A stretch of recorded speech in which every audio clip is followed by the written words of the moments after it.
แวดล้อมบุคคลรอบข้างรอบตัวของเฮาเดี๋ยวก็เว้ากระทบกระทั่งนั่นนี่เอาแต่หน้าคนในบ้านนั่นน่ะชาวบ้านชาวเมืองมันสิเว้าเรื่องภาวนาส่ำใดเด้อ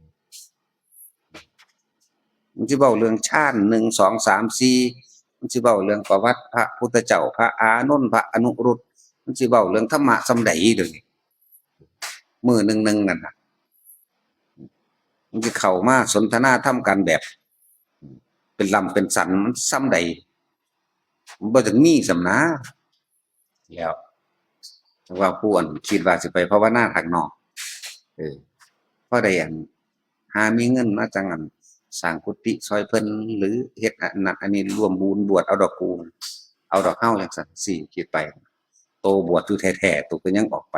สิภาษาหยังเมื่อออกไปภายนอกแล้วมันก็มีแต่เรื่องตัวบัดนั่นแหล้วมาเข้าสู่สถานที่สัปปายะขนาดนี้บ่แห้งแล้ว